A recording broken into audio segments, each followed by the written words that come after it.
Have you ever heard of a bank, especially a huge one, collapsing in just 2 days? It sounds like something out of a movie, right? But that's exactly what happened to Silicon Valley Bank, or SVB. In March 2023, in just 48 hours, a bank with over $200 billion in assets went from a titan of the tech world to a cautionary tale. So, what went wrong? How could a bank that was the go-to financial institution for startups and tech giants suddenly fail? Let's break it down. To understand the fall of SVB, we first need to understand what made it so special. Silicon Valley Bank wasn't your average neighborhood bank. It carved out a very specific niche for itself, focusing almost exclusively on the tech industry. For decades, it was the financial backbone of Silicon Valley. If you were a tech startup, a venture capital firm, or a tech founder, chances are you had an account with SVB. This strategy was brilliant when the tech industry was booming. Startups were flushed with cash from investors, and they parked all that money right in their SVB accounts. The bank's deposits ballooned, and everything looked fantastic. But this heavy reliance on a single industry was also its greatest weakness, a ticking time bomb waiting for the right conditions to explode. So SVB is sitting on mountains of cash from its tech clients. What does a bank do with all those deposits? It invests them to make a profit. SVB chose what seemed like the safest investment possible: long-term U.S. government bonds. In normal times, this is a super conservative and smart move. Government bonds are considered virtually risk-free. However, there's a catch, and it has to do with interest rates. When SVB bought these bonds, interest rates were at historic lows. This meant the bonds paid very little interest, but were stable.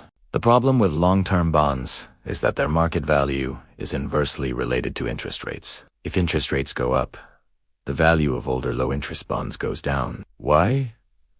Because investors can now buy new bonds that pay a much higher interest rate, making the old ones less attractive. And guess what happened in 2022? To combat rising inflation, the Federal Reserve started aggressively hiking interest rates. This was the first major domino to fall for SVB. Suddenly, those safe government bonds they had invested billions in were worth much less than what they paid for them. On paper, the bank was sitting on massive, unrealized losses. As long as they didn't have to sell the bonds, it was just a number on a spreadsheet. They could simply hold them until they matured and get their original investment back. But that's a big if. This is where their other problem, their over-reliance on the tech sector, came back to haunt them. The same economic headwinds that led to higher interest rates also hit the tech industry hard. Funding dried up, and those once cash-rich startups started burning through their savings. Needing money to pay employees and cover expenses, tech companies started withdrawing their deposits from SVB.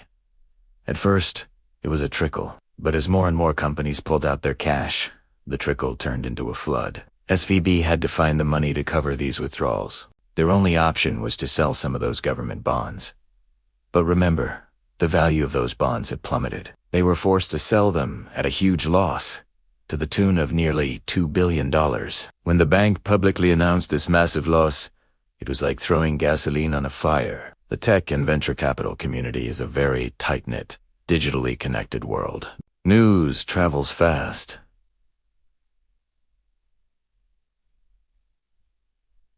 Panic set in. Founders and investors, worried that the bank was in trouble, scrambled to pull their money out all at once. It triggered a classic bank run, but on a digital, 21 st century scale. In a single day, customers attempted to withdraw a staggering $42 billion. That's a quarter of the bank's total deposits, gone in a flash.